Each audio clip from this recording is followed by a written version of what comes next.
በጣም ጥሩ። እንግዲህ እዚህ ላይም አንድ ወሳኝ ነገር ምንድነው? አብይ ህዳሴን እንደ ስህተት መመልከቱ ነው። ይሄንን ብዙ ሰው ሰምቶታል የሚል ግምት አለኝ። ግን ህዳሴ ግድብ ራሱ ስህተት ነው ብሎ የሚያምን ሰውዬ ነው። ገና ሲመጣ ነው። በነገራችን ላይ ወራት ሳይሞላው መምህራንን ሰብስቦ በ10 ዓመትም የሚያልቅ ፕሮጀክት አይደለም ብሎ ማጣጣል የጀመረው፣ ብዙ ሰዎችን ያባረረው፣ ስመኛውንም የገደለው የስህተት ፕሮጀክት ነው ብሎ ስለሚያምን ነው። አሁን ደግሞ ለፕሮፓጋንዳ ፍጆታ አንድ መሪ ፕሮጀክት አድርጎ ለመጠቀም ተዘጋጅቶ ሲያበቃ እንደገና ስህተት ነው ብሎ ነው የሚያወራው። እና ይሄ ደግሞ የማዳበሪያ ጉዳይ አሁን ምልኬሳ ያነሳው የማዳበሪያ ጉዳይ ደግሞ ለምንድን ነው መሪ ፕሮፓጋንዳ የሚሆነው ነው። አሁንም ልብ እንድትሉ እኛ እየተናገርን ያለ ነው። አሁንም የማዳበሪያ ፋብሪካ ኢትዮጵያ ውስጥ መክፈት መጥፎ ነው እያለ አይደለም፣ ጎጂ ነው እያልም አይደለም። እውነት ከሆነ የሚሳካ ከሆነ ጥሩ እመርታ ነው። አሁን አብይ በ7 ዓመት ጊዜው እንደታየው በነገራችን ላይ ሁሉም የኢትዮጵያ ዜጎች እንደሚያስታውሱት ወር ሳይሞላው አብይ ነዳጅ አውጥቻለሁ ብሏል። ይሄ የሚታወቅ ነገር ነው። ይሄ እኔ የምለው ነገር አይደለም። እሱ በአደባባይ ሚዲያ ጋብዞ ሚዲያ ፊት ቁጭ ብሎ ነዳጅ እያወጣው ነው ብሏል አብይ በአፉ። ያንን የነዳጅ ምንጭና የወጣውን ነዳጅ እስካሁን የበላው ጅብ አልጮህም፣ አልሰማንም። ማለት አንድ ምሳሌ ብቻ ለመስጠት ነው። በአደባባይ ወጥቶ የሌለን ነገር መዋሸት እንደሚፈልግ አሁን ከዳንጎቴ ጋር ተፈራረሙ፣ ፕላካርድ ተሰራ፣ ተጨባበጡ ማለት የፋብሪካ ተሰራ ማለት አይደለም። ስንት ነገር በአደባባይ አውጥቶ አብይ እንደዚህ አይነት ነገር ሰራን አመጣን ብሎ የት እንደገባ ፈልገው አጥቷል። የሶማሌላንድ ጊዜ የተደረገውን ስምምነት አስታውሱ። ተኖ አሁን የት እንደገባ ራሱ የሚታወቅ ነገር የለም። ቀይ ባህር አመጣንላችሁ፣ ቀይ ባህር ገባናል። ቀይ ባህር ወደ ምስራቅ መዞሩን እዛን ቀን ከአብይ ሰማን። ይህንን የማነሳው ለፖለቲካ አይደለም። አብይ ወጥቶ የሌለን ነገር ፈጥሮ ማውራት ይችላል፣ ድፍረቱ አለው ለማለት ነው። ስለዚህ አሁን መጨባበጣቸው ይሄ ፕሮፓጋንዳ መሆኑ ምናምኑ ብቻ ሳይሆን አብይ ፍጹም ውሸት የሆነ ነገር ለምሳሌ ዳንጎቴን እንደዚህ አድርግልኝ ብሎ ሊያደርግ ይችላል አብይ።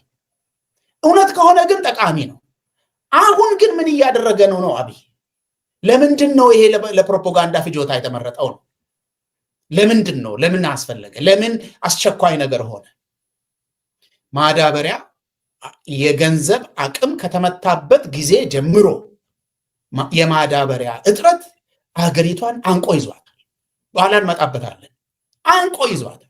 አርሶ አደሮች ጫካ ከመግባታችን በፊት ብለው ሰልፍ ወጥተዋል በተደጋጋሚ፣ በተለይ በአማራ ክልል ማዳበሪያ ጠፍቶ፣ ጭራሽ ማዳበሪያ ጠፍቶ ሰልፍ ወጥተዋል። ይሄ የአደባባይ ዌል ዶክመንትድ የሆነ የአደባባይ ዶክመንት ነው። በብዙ የሀገሪቷ የአርሶ አደር አካባቢዎች ማዳበሪያ እጥረት ተፈጥሯል። እጥረት መፈጠሩ ብቻ አይደለም፣ ዛሬ አርሶ አደሮች ማዳበሪያ የሚገዙበት ዋጋ እጥፍ ድርብ ጨምሮ ከአቅማቸው በላይ ነው። ይሄ ለፓርቲ እንዲህ አድርጉ ለኛ አጎብድዱ የሚለው ነገር እንዳለ ሆኖ በብድርም በምንም የሚደረገው የማዳበሪያ ክፍፍል በጣም ትልቅ ችግር ሆኗል። አሁን ለምንድን ነው ይሄ ለፕሮፓጋንዳ ፍጆታ የሚውለው? አርሶ አደሩ አምጡልኝ ማዳበሪያ ብሎ አንቆሊዝ ጭራሽ ፋብሪካውንም እየከፈትኩልህ ነው። ይሄንን ሊያስጮሁበት ነው። አመቱን ሙሉ ነው የሚወራው ይሄ ነገር። አመቱን ሙሉ እንዲጮህ እልል በል በቃ አይተማታቀውን የማዳበሪያ ክምር ላመጣልህ ነው። ይሄ ገና ተገዝቶ ከዛ የሚጎተት ምናምን ሳይሆን ይሄው ሰፈሬ ውስጥ እያመጣውልህ ነው። ይሄንን እየሰራውላችሁ ነው። የኢትዮጵያ አዳኝ ይህንን እያደረገላችሁ ነው፣ እልል በሉ የሚል ፕሮፓጋንዳ ነው። ምንም የሚጨበጥ አንድም ነገር የለም እስካሁን።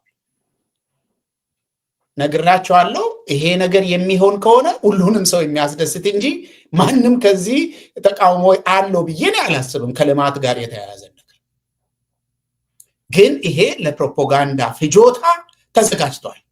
የነዳጅ ነገር ባናነሳው ነው የሚሻለው። ማለት ወር ሳይሞላው ነዳጅ አውጥቻለሁ ያለውን ሰውዬ ነው። ስለዚህ ጉዳይ ነው እያወራን ያለ ነው። ስለዚህ ጊዜ መፍጀት ነው እሱን ነገር ማውራቱ። ወደ ሶስተኛው የማደናገሪያ አጀንዳ እንሂድ። ሶስተኛው የማደናገሪያ አጀንዳ የአገራዊ ምክክር ድራማ። አገራዊ ምክክር ኮሚሽን የሚባል የአረጋውያን ኮሚቴ እንደተቋቋመ ይታወቃል። ፕሮፌሰር መስፍን አራያ የሚመሩት የአረጋውያን ኮሚቴ አብይ ፈጥሯል። ተፈጥሮ እየተንቀሳቀሰ ነው። ይሄ ኮሚቴ የሚሰራው የፖለቲካ ስራ ነው። የአብይ ተቀጥላ ነው። የአብይ ታዛዥ ነው። የሰበሰባቸው አብይ ነው። እዛ ውስጥ ያለ ሰው ሁሉ ለአብይ ታማኝ ብቻ መሆን አይደለም፣ የሚያጎበድድና እግሩን የሚስም ሰው። በጣም የሚያሳዝነው ነገር በዚህ ጉዳይ ላይ በእድሜ የገፉ አንቱ የተባሉ ሰዎች ክብራቸውን ጥለው ይሄንን ነገር ማድረጋቸው። ነገር ግን ይሄ ኮሚሽን ተፈጥሯል። አሁን ይሄ ኮሚሽን ተፈጥሮ በየክልሉ እየዞሩ አንደኛ አጀንዳ የማሰባሰብ ፕሮግራም እያሉ ትልቅ የሚዲያ ሽፋን ተሰጥቶ ድቤ ሲመታ ነው የከረመው። ይሄንን ሰምታችኋል። አንድ ጊዜ እዛ ክልል ሄድን፣ በዚህ ክልል መጣን፣ በዛ ወጣን፣ ስሙን እዚህ ጋር ሰው ሰብስበን አጀንዳ ተቀበልን፣ የተቀበልነው አጀንዳ ይኸው እንዲህ ይላል የሚል ይሄንን ኮሚሽን የአብይ ተቀጥላና የአብይ አሽከር ከመሆኑ የተነሳ ተቃዋሚ ፓርቲዎች የህዝብ ጉዳይ ጉዳያችን ነው የሚሉ የተቃዋሚ ፓርቲዎች አንሳተፍም ብለው መግለጫ አውጥተው እምቢ እንዳሉ የሚታወቅ ጉዳይ። እዛ ውስጥ የሚሳተፉት ብልጽግናን የሚያመልኩና ከብልጽግና ተጠቃሚ የሆኑ ሰዎች ብቻ ናቸው። አሁን ይሄ ኮሚሽን የሚሰራውን ስራ ሰርቶ ህገ መንግስት አብይ እንደሚፈልገው ሪቫይዝ አድርጎ አብይ በፕሬዝደንትነት እንዲቀጥል ስራ የሚሰራ ስብስብ። ከዚህ ውጪ ይሄንን ቡድን ሰምቶ ሰላም የሚያወርድ፣ ይሄንን ቡድን ሰምቶ ጠመንጃ የሚያስቀምጥ፣ ይሄንን ቡድን ሰምቶ ወደ ምክክር ኮሚሽን የሚመጣ አንድም የኢትዮጵያ ፖለቲካ ቡድን የለም፣ የታጠቁትም ያልታጠቁትም። ይሄ ግልጽ የሆነ የታየ ጉዳይ ስለሆነ እሱን አልገባበትም። ነገር ግን አሁን ይሄ ነገር በአዲስ ዓመት እንደ አዲስ የፕሮፓጋንዳ አጀንዳ ሊሆን ተዘጋጅቷል። ለምንድን ነው የሚለውን ልነግራችሁ ነው። ምልኬሳ ለምንድን ነው የአገራዊ ምክክር ኮሚሽን እንደ ማደናገሪያ እንደ አዲስ ያለፉት 2-3 ዓመታት ውስጥ ይኸው ድቤስ መታ እንደከረም የሚታወቅ እንደ አዲስ ለምንድን ነው ማደናገሪያ ሆኖ የሚመጣ? እሱን ንገረን። አመሰግናለሁ። እንግዲህ አብይ በአሁኑ ሰዓት በጣም ፈርቷል። አብይ ለምን የአብይ ምክክር ኮሚሽን ሳይሆን ሁሉም ኢትዮጵያውያን በራሳቸው ተነሳሽነት ምክክር ጀምሯል። ይሄ አብይን አስፈርቷል። ስለዚህ አብይ የኔን ስርዓት አዋላጆች ብሎ ያዋቀረ የምክክር መድረክ ብሎ ኮሚሽን ብሎ ያዋቀራቸው ሰዎች አሁን ተቀባይነት የላቸው። ሲጀመርም የአብይ ሹማምንት ናቸው። ለአብይ እንዲመች የሀገሪቷን መንግስትና ህዝብ እንደገና እየሰሩለት ነው፣ እያዋለዱ ነው። የአብይ ንግስናን እያዋለዱ ነው። ስለዚህ አብይ ፍጥነቱን ጨምሩ እያለ ነው። ህገ መንግስቱን ለመለወጥ እንደው ከምርጫ በፊት ይሁን ከምርጫ በኋላ ይሁን እኔ የኢትዮጵያ ንጉስ ሁኜ የምሾመው ብሎ እነሱን አፋጥኑ እያለ ነው።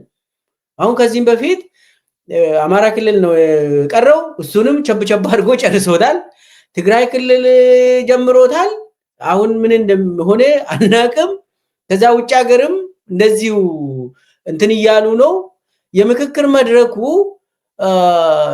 የብልጽግናን በተለይ አብይ የሚፈልገው ፕሬዝዳንት ሆኖ ለመጀመሪያ ጊዜ ኢትዮጵያ ውስጥ የኢትዮጵያ ፕሬዝዳንት ንጉስ ሆኖ ለመቅረብ ነው።